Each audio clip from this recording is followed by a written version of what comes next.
بسم اللہ الرحمن الرحیم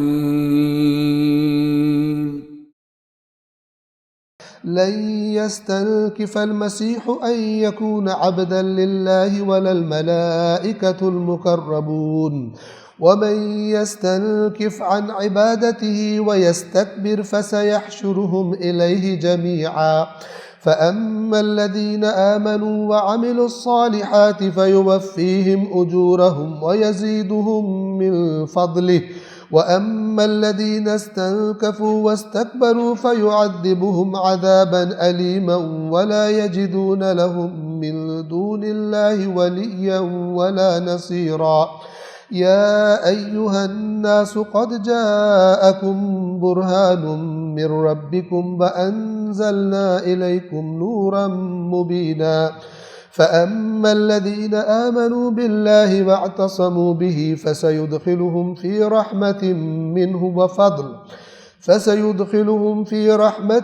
منه وفضل ويهديهم إليه صراطا مستقيما يستفتونك قل الله يفتيكم في الكلالة إن امرؤ هلك ليس له ولد وله أخت فلها نصف ما ترك وهو يرثها إن لم يكن لها ولد فإن كانت اثنتين فلهما الثلثان مما ترك وإن كانوا إخوة رجالا ونساء فللذكر مثل حظ الأنثيين يبين الله لكم أن تضلوا والله بكل شيء عليم لن يستنكف المسيح یہ یستنکف استنکاف اس کا اردو میں ہم ترجمہ کریں آر سمجھنا. ایک انسان اپنے آپ کو بڑا سمجھے کہ مجھے یہ کام کرنے میں آر محسوس ہوتی ہے، یعنی اچھا نہیں لگتا، میری شخصیت سے یہ نچلا کام ہے. یہ لفظ اللہ تعالیٰ استعمال کر رہا ہے. لن يستنكف المسيح ان يكون عبدا لله.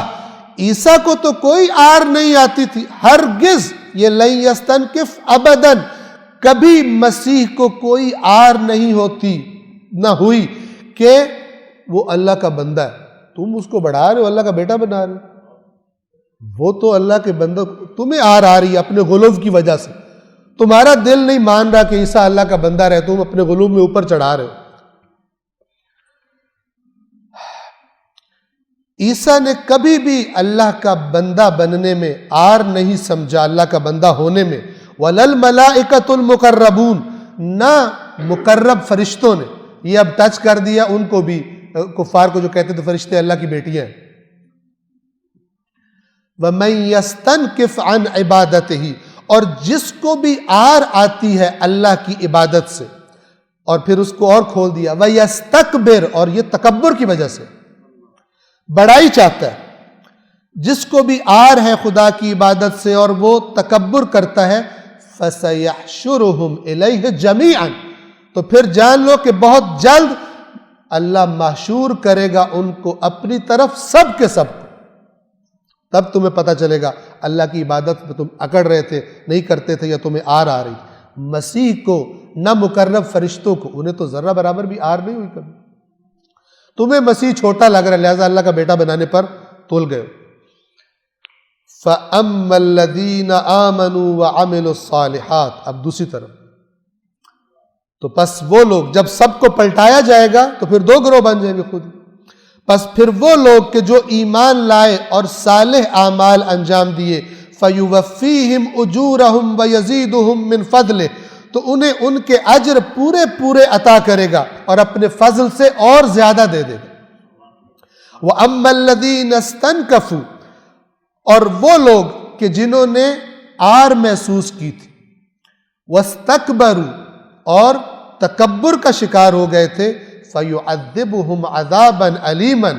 لہٰذا یہ کیوں کہہ رہا ہے اللہ کہ مسیح کو کیوں آر آئے گی؟ چونکہ جس کو اللہ کی عبادت عبد ہونے سے آر آتی ہے اس کو تو اللہ کیا کرے گا؟ فَيُعَذِّبُهُمْ عَذَابًا أَلِيمًا. اس کو اللہ، جسے اللہ کا عبد بننے سے آر آتی ہے، اس کو اللہ دردناک عذاب سے دو چار کرے گا. اور جب کرے گا وَلَا يَجِدُونَ لَهُم مِّن دُونِ اللَّهِ وَلِيًّا وَلَا نَصِيرًا، اور پھر جب خدا ایسا کر رہا ہوگا ان کے ساتھ تو وہ اللہ کے سوا اپنے لیے نہ کوئی سرپرست پائیں گے نہ کوئی مددگار کہ وہ آ جائے گئے میرے چھوڑ دو ان کو، کوئی نہیں آئے گا۔ اللہ جب اللہ پکڑنے لگے گا ان حرکتوں پر تو اللہ کے سامنے نہ کوئی سرپرست پائیں گے، ولیین نہ کوئی ولی، ولا نصیرہ نہ کوئی مددگار کہ وہ اللہ تعالیٰ کو آ کے روک لے کہ ان کو نہیں پکڑنا، یہ تو میری محبت میں ذرا گڑبڑ ہو گئے تھے، ان کو چھوڑ دیجیے آپ، باقیوں کو پکڑ لیں۔ ایسا نہیں ہوگا۔ یا ایھا الناس قد جاءکم برہان، یہ پھر تاکید ہے، اے لوگو تمہارے پاس برہان آ گئی ہے۔ برہان عام دلیل نہیں ہوتی، ایسی دلیل کہ جس کی سچائی کبھی نہیں بدل سکتی۔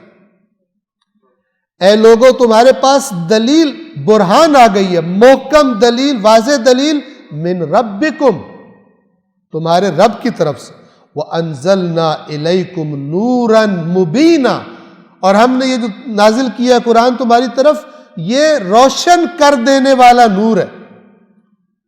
جو باتیں اس نے بیان کی ہیں یہ تمہاری جہالتوں کی تاریکیوں کو دور کر دے گا۔ فَأَمَّا الَّذِينَ آمَنُوا، پس وہ لوگ جو ایمان لائے اس پر، آمنوا باللہ، جو اللہ پر ایمان لائے، چونکہ یہ اللہ کی طرف سے آئے، اللہ پر ایمان یعنی خدا کی ذات پر بھی ایمان، اس کے پیغام پر بھی ایمان، وَاعْتَصَمُوا بِهِ، اور مضبوطی سے اس کو تھام لیا۔ وَاعْتَصَمُوا جیسے ہے نا وَاعْتَصِمُوا بِحَبْلِ اللَّهِ، اللہ کی رسی کو مضبوطی سے تھام لو، وَاعْتَصَمُوا بِهِ، اور مضبوطی سے اس کو تھام لیا، فَسَيُدْخِلُهُمْ فِي رَحْمَةٍ مِّنْهُ وَفَضْلٍ، تو بس بہت جلد انہیں داخل کرے گا اپنی طرف سے رحمت میں اور فضل میں، فضل یعنی اور زیادہ، وَيَهْدِيهِمْ إِلَيْهِ صِرَاطًا مُسْتَقِيمًا، اور ان کو صراط مستقیم کی طرف ہدایت کرے گا جو اس پر ایمان لائے۔ ورنہ دوسروں نے اس کو نہیں مانا تو ان کو اللہ ہدایت نہیں کرے گا مگر جہنم کے راستے کی، ان کو ہدایت کرے گا صراط مستقیم کی۔ اور آخری آیت یہ کلالہ کے بارے میں توجہ فرما لیں مختصراً، اس کی تفصیلات فقہی کتابوں میں آپ کو ملیں گی، یہ فقہی وراثت کے احکامات۔ کلالہ کا لفظ اس آیت میں آیا ہے۔ کلالہ کسے کہتے ہیں؟ جب کوئی مرد یا عورت فوت ہو اور اس کی نہ اولاد ہو نہ ماں باپ ہو، اس کی وراثت کو کلالہ کہا جاتا ہے۔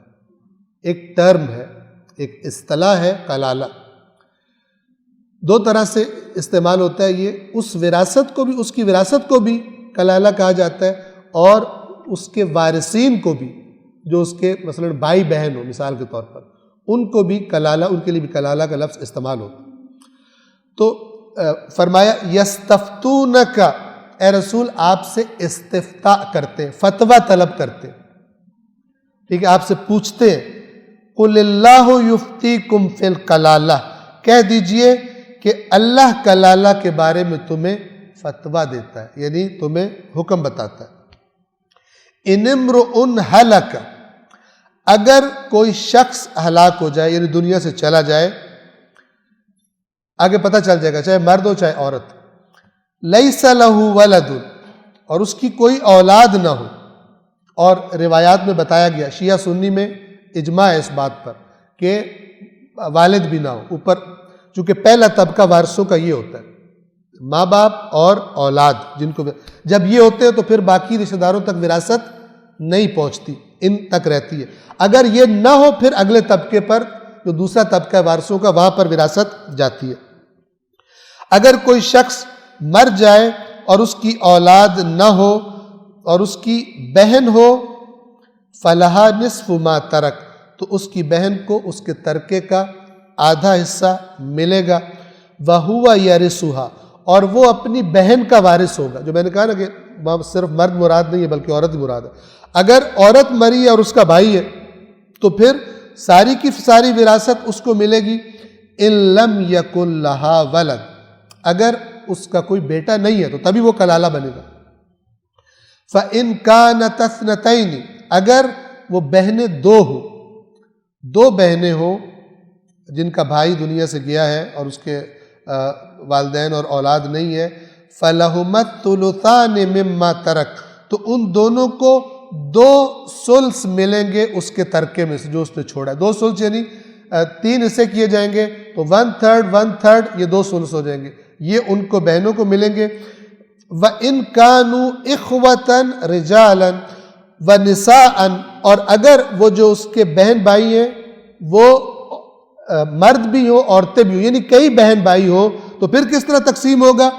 فَلِلذَّكَرِ مِثْلُ حَظِّ الْأُنثَيَيْنِ، تو پہلے بھی سورہ نساء کے شروع میں گزری تھی، اگر عورتیں اور مرد کسی وراثت میں مشترک ہو تو پھر تقسیم کیسے ہوتی ہے کہ مرد کا حصہ دو عورتوں کے برابر ہوتا ہے. للذکر مرد کے لیے مثل حظ الانثیین، حظ کہتے ہیں معین حصے کو، انثیین دو عورتیں، دو عورتوں کے حصے کے برابر مرد کا حصہ ہوگا. یبین اللہ لکم ان تضلوا، اللہ تمہارے لیے بیان کرتا ہے، بیان فرماتا ہے تاکہ تم گمراہ نہ ہو جاؤ. واللہ بکل شیء علیم، اور اللہ ہر چیز کا علم رکھتا ہے. اللہ العلی العظیم.